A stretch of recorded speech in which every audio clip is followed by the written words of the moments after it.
Viewers, welcome to DNA classes Udhampur by Khan sir. आज हम class 9th का क्वेश्चन नंबर करेंगे बच्चे, कौन सा? थर्ड। ठीक है, अभी तक हमने क्वेश्चन नंबर 1 और 2 कर लिया। क्या है क्वेश्चन नंबर थर्ड? क्या क्वेश्चन दिया गया कि एडी और बीसी इक्वल परपेंडिकुलर है। कहता है ये जो डायग्राम दी गई है एडी और बीसी क्या है, इसके परपेंडिकुलर है, इक्वल परपेंडिकुलर। परपेंडिकुलर कैसे बने? जब ये देखो ये ऐसे बन रहा है तो आप इसको यहां से आगे करोगे तो ये परपेंडिकुलर बन गया, उल्टा टी परपेंडिकुलर होता है। और ये कौन सा पॉइंट है? ये सी है, बीसी। और यहां से नीचे जा रहा है, यहां से ये लाइन आ रही है तो इसको आगे कर लोगे तो ये बन जाएगा आपका कौन सा? दूसरा परपेंडिकुलर। इसीलिए इसने कहा कि जो एडी और बीसी है, जो आपका बीसी और एडी है, वो क्या है? दोनों इक्वल परपेंडिकुलर है। क्लियर है बच्चे? To a line segment. Line segment मतलब लाइंस का ए बी। कौन सी लाइन सेगमेंट का? ये ए से लेकर बी तक। ठीक है, और ये आपस में बाइसेक्ट कर रहा है। क्या बाइसेक्ट कर रहा है? एडी और या सीडी बाइसेक्ट कर रहा है किसको? बीडी को। ये आपको लास्ट में बताना भी है। ठीक है, चले करते हैं आगे। सबसे पहले आपके दो ट्राइंगल बनेंगे बच्चे। कौन कौन सा ट्राइंगल बनेगा? सबसे पहले बी ओ सी। सोल्यूशन नंबर थर्ड, और ये इंपॉर्टेंट क्वेश्चन। ठीक है, सबसे पहला जो ट्राइंगल बन रहा है वो बन रहा है आपका बी ओ सी, एंड दूसरा जो ट्राइंगल बन रहा है बच्चे वो बन रहा है आपका ए ओ डी। क्लियर है? ये दो ट्राइंगल बन रहे हैं। सबसे पहले आपका बी ओ सी एक ट्राइंगल बना और ए ओ डी दूसरा ट्राइंगल। ठीक है ना, मिड में आपने क्या रखा? ओ रखा। अच्छा, इसी से एंगल क्रिएट हो रहा है, इसी से एक एंगल क्रिएट होता है, क्योंकि ये जो ट्राइंगल है ना, ये ट्राइंगल किससे बन रहा है? एंगल बी से बन रहा है। बी ओ सी किस ट्राइंगल से बन रहा है? बी से, एंगल बी से बन रहा है। और ए ओ डी किस एंगल से बन रहा है? 90 डिग्री ए से बन रहा है। तो हम इसको बी वाली को लिख सकते हैं एंगल बी इक्वल है किसके? एंगल ए के। अच्छा, क्यों इक्वल हुआ? ये ट्राइंगल कैसे बने? क्योंकि ये 90 डिग्री ईच था। ये दोनों आपस में किसके बराबर थे? 90 डिग्री के। इसीलिए दो एंगल आपके क्रिएट हो गए, है ना। अलग अलग होते तो फिर नहीं क्रिएट होते। ये भी 90 डिग्री का और ये भी 90 डिग्री के। क्लियर है? ठीक है, चले। अब अगर एंगल है तो एंगल भी बनेगा। तो कौन सा एंगल बना? ये बना एंगल कौन सा? B O A, B O C, sorry B O C angle किसके बराबर है? ए ओ डी एंगल के। दो एंगल बने ना आपके, एंगल ए और एंगल बी। एंगल बी से कौन सा एंगल बन रहा है? बी ओ सी। और एंगल ए से कौन सा एंगल बन रहा है? Angle A O D. ठीक है, और ये आपको क्या दिया गया बच्चे? ये किसके बराबर है? क्योंकि ये क्यों लिया हमने? क्योंकि ये वर्टिकल अपोजिट एंगल था। ठीक है, क्यों वर्टिकल अपोजिट एंगल? क्योंकि ये ऐसे एक ट्रांसवर्सल लाइन है, दो लाइनें दी गई हैं। ये वाली साइड इस साइड के बराबर है और ये वाली साइड इस साइड के। आपका वर्टिकल अपोजिट एंगल यही होता है कि ये वाली साइड इसके बराबर और ये वाली साइड, इसको कहते हैं वर्टिकल अपोजिट एंगल। ये वाला एंगल इसके इक्वल है। क्यों इक्वल है? क्या बताया गया क्यों इक्वल है? क्योंकि ये क्या है? वर्टिकल अपोजिट एंगल है। ठीक है, चले ये हो गया। अगर आपका एंगल इक्वल है तो आपका परपेंडिकुलर भी इक्वल होगा। तो मतलब बी सी इक्वल होगा किसके? ए डी के। ये हमको गिवन दिया गया, ये स्टार्टिंग में ही बता दिया गया था कि परपेंडिकुलर आपस में क्या होंगे? इक्वल है। तो मतलब BC जो होगा, देखो BC जो होगा वो AD के क्या होगा? इक्वल होगा। BC जो होगा वो BD के इक्वल होगा। ठीक है, क्लियर है बच्चे? यही बताया गया, BC इक्वल AD, और ये गिवन दिया गया।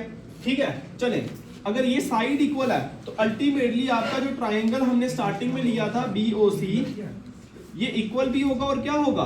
कॉन्ग्रुएंट भी होगा AOB से। ठीक है, समझ आया? अगर ये परपेंडिकुलर सेम है, एंगल इक्वल है और उसके एंगल इक्वल है, तो अल्टीमेटली उसका जो ट्राइंगल बन रहा, हमने जो ट्राइंगल लिया वो इक्वल भी होगा और क्या होगा? कॉन्ग्रुएंट भी होगा। ठीक है, क्लियर है बच्चे? और ये कैसे बना? ये बना आपका OA इक्वल है किससे? OB से। ये क्यों है? Y CP। ठीक है, वाई क्योंकि कॉरेस्पॉन्डिंग पॉइंट कॉन्ग्रुएंट ट्राइंगल के इक्वल थे। अल्टीमेटली अगर ट्राइंगल इक्वल है, कॉन्ग्रुएंट है, तो इस पॉइंट की वजह से, है ना, क्योंकि ये कॉमन पॉइंट आ रहे हैं इसकी वजह से। लास्ट में बोला गया था कि आपको शो क्या करना है? CD bisect AB। अल्टीमेटली अगर ये चीज इसके इक्वल है ना, ये ट्राइंगल इसके इक्वल है, तो अल्टीमेटली आपका जो AB होगा वो CD से बाइसेक्ट कर रहा है। तो देयरफॉर जो CD है वो क्या कर रहा है बच्चे? वो बाइसेक्ट कर रहा है किसके ऊपर? AB के ऊपर। यही हमको क्या निकालना था? क्वेश्चन नंबर 3 के अंदर निकालना था। समझ आया? ये बहुत इंपॉर्टेंट क्वेश्चन है, राइट डाउन करो। ठीक है, कि जो L और M है, बोला गया L and M two parallel lines intersect कर रही है Y and another pair of parallel line. कहता है दो पैरेलल लाइंस हैं और ये जो पैरेलल लाइंस है ना वो इंटरसेक्ट कर रही है, वो काट रही है किसके? दो अनदर पैरेलल लाइंस के ऊपर, है ना। क्या से? तो भाई दो पैरेलल लाइंस हैं इसके ऊपर दो और पैरेलल लाइंस इंटरसेक्ट कर रही है, ठीक है। क्या इसका मतलब क्या हुआ, करें सोल्यूशन निकालें। आपको प्रूव क्या करना है, आपको दो ट्राइंगल दिए, एक ट्राइंगल दिया ABC, हाँ कर दो, दो ट्राइंगल दिए, एक ABC दिया है, कॉन्ग्रुएंट नहीं लिखेंगे क्योंकि आपको निकाल है ना। दो ट्राइंगल दिए गए, एक ट्राइंगल ABC दिया गया, दूसरा ट्राइंगल क्या बच्चे, ट्राइंगल CDA। दो ट्राइंगल दिए गए, कैसे दिए देखो, ये आपको समझ आ रही है। इसके अंदर एक लाइन डाल दो, ठीक है। तो ये देखो आपके ये दो लाइंस, एक L और ये M है, और ये क्या P और Q है, दो लाइंस है, ठीक है। दो पैरेलल लाइंस हैं, उसके ऊपर दो और पैरेलल लाइंस हैं जो क्या कर रही है, उसी उन्हीं लाइनों को इंटरसेक्ट कर रही हैं, ठीक है। और इसके अंदर दो एक कॉमन लाइन दी है AC, है ना, AC है ना, हाँ AC क्या है, एक कॉमन लाइन दी है, ये आपको प्रूव करना है। इसके अंदर दो ट्राइंगल बन रहा है, एक बन रहा है ABC, एक ट्राइंगल हो गया। आपको इस ट्राइंगल को, आपको इस वाले ट्राइंगल को कॉन्ग्रुएंट दिखाना है दूसरे वाले ट्राइंगल के साथ। मतलब ये वाला ट्राइंगल इस ट्राइंगल के क्या हो, कॉन्ग्रुएंट हो। वो कैसे होगा, पहले हम क्या लेंगे, एंगल लेंगे। देखो अब सबसे पहला वाला जो एंगल आएगा वो आएगा ACD।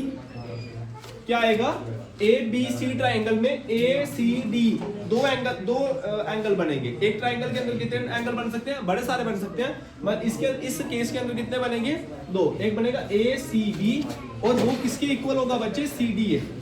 यार क्या कर रहे हो तुम लोग, ट्राइंगल CDA तो क्या बनेगा, ट्राइंगल दूसरा कौन सा बनेगा बच्चे, पहला बनेगा ACB, दूसरा बनेगा CAD, एंगल CAD। ये आपस में इक्वल है। ये क्यों इक्वल है बच्चे, अल्टरनेट इंटीरियर एंगल की वजह से, अल्टरनेट इंटीरियर, क्योंकि ये आपने ना वहां पे CAD आया ना, एक आ गया ACB, हाँ ठीक है ACB, सॉरी ACB एक आएगा, दूसरा आएगा CAD। ये क्यों हुआ, आपको क्लास 6 जो ये क्लास 9 में 6 चैप्टर करवाया था लाइंस एंड एंगल में, उसके अंदर बताया गया था कि अल्टरनेट इंटीरियर एंगल क्या होते हैं, ठीक है ना। अल्टरनेट इंटीरियर एंगल क्या होते हैं बच्चे, आपको ये चीजें करवाई गई हैं, ठीक है, समझ आ गई बात, ठीक है। तो एक एंगल ये बन गया, दूसरा एंगल क्या बनेगा आपका, दूसरा एंगल बनेगा ये ले लो BAC किस एंगल के इक्वल होगा, DAC से, ट्राइंगल BAC तो DCA, ये भी क्या होगा, अल्टरनेट इंटीरियर एंगल। ये भी आपस में क्या है, अल्टरनेट है, ठीक है ना। और उसके बाद अगर ये अल्टरनेट है तो ये किसकी वजह से अल्टरनेट हुए, इस कॉमन लाइन की वजह से। तो AC किसके बराबर हुआ, CA के बराबर हुआ, और ये क्या है बच्चे, ये है कॉमन। तो देयरफॉर अगर कॉमन भी हो रहा है और एंगल इसके सारे क्या है, अल्टरनेट भी है, तो इसका मतलब क्या हुआ कि ये जो ट्राइंगल बन रहा है ABC, ये इक्वल भी होगा और कॉन्ग्रुएंट भी होगा दूसरे ट्राइंगल से, CDA से। ये आपको निकालना है, ये आपको दिखाना था, ठीक है। क्या बोला गया इसके अंदर कि दो लाइंस दी गई हैं, पहले लाइंस दी है और दो अनदर लाइंस दी गई थी, और वो आपस में क्या करती है, इंटरसेक्ट कर रही थी। और इसके अंदर दो ट्राइंगल बन रहे थे, एक ये ट्राइंगल बन रहा है, एक ये ट्राइंगल बन रहा है, और इसके कुछ एंगल भी होंगे, है ना, वेरीफाई करने के लिए। तो ये आगे इसके बीच में कॉमन उतारे इसको।